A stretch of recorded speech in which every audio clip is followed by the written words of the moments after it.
তেজগাঁ কলেজের শিক্ষক লতা সমাদ্দারকে টিপ পড়া নিয়ে কটূক্তি এবং হত্যাচেষ্টার মূল অভিযুক্তকে শনাক্ত করেছে পুলিশ। অভিযুক্ত নাজমুল তারেক ডিএমপির প্রোটেকশন বিভাগের কনস্টেবল। আর ভুক্তভোগী নারীর সাথে ওই দিন কিছু একটা ঘটেছিল বলে প্রাথমিক জিজ্ঞাসাবাদে সে স্বীকার করেছে। আর তদন্ত করে অভিযোগ প্রমাণিত হলে যথাযথ ব্যবস্থা নেওয়া হবে বলে পুলিশ জানিয়েছে। কপালে টিপ দেয় তেজগাঁও কলেজের শিক্ষক লতা সমাদ্দারকে কটূক্তি করে এক পুলিশ সদস্য। এ ব্যাপারে রাজধানীর শেরেবাংলা নগর থানায় অভিযোগ করেন ওই নারী। ঘটনা জানাজানি হলে সমালোচনার ঝড় ওঠে গোটা দেশ জুড়ে। সামাজিক যোগাযোগ মাধ্যমেও প্রতিবাদ জানায় বহু মানুষ। অভিযুক্তকে খুঁজতে নড়ে চড়ে বসে প্রশাসন।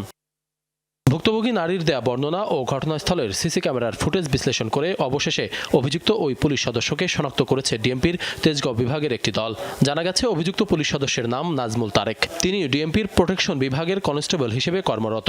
গত 2 দিনের নিরলস প্রচেষ্টায় আমরা গতকালকে তাকে আমরা শনাক্ত করতে সক্ষম হয়েছি। তার নাম হচ্ছে নাজমুল তারেক। সে একজন পুলিশ কনস্টেবল, ঢাকা মেট্রোপলিটন পুলিশের প্রোটেকশন ডিভিশনে কর্মরত রয়েছেন। অভিযুক্ত ওই পুলিশ সদস্য প্রাথমিকভাবে স্বীকার করেছে ওই দিন লতা সমাদ্দারের সাথে তার কিছু একটা হয়েছিল, কিন্তু ঠিক কি হয়েছিল তা এখনো নিশ্চিত হওয়া যায়নি। পুলিশ বলছে ওই নারীর অভিযোগ গুরুত্বের সাথে তদন্ত করা হচ্ছে। অভিযোগ প্রমাণিত হলে যথাযথ ব্যবস্থা নেওয়া হবে। আমি এইটুকুই বলবো যে সে একটি ঘটনা ঘটেছে ভদ্রমহিলার সঙ্গে, এটির সে স্বীকার করেছে এবং যে জিডিটি করেছেন সেই জিডিটির যথাযথ তদন্ত হবে।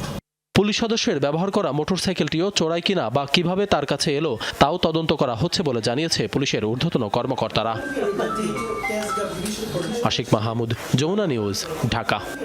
সিলন ফ্যামিলি ব্লেন্ডের কড়া লিকার আর সতেজ স্বাদের পারফেক্ট ব্লেন্ডে স্বপ্নেরা মিলুক টানা।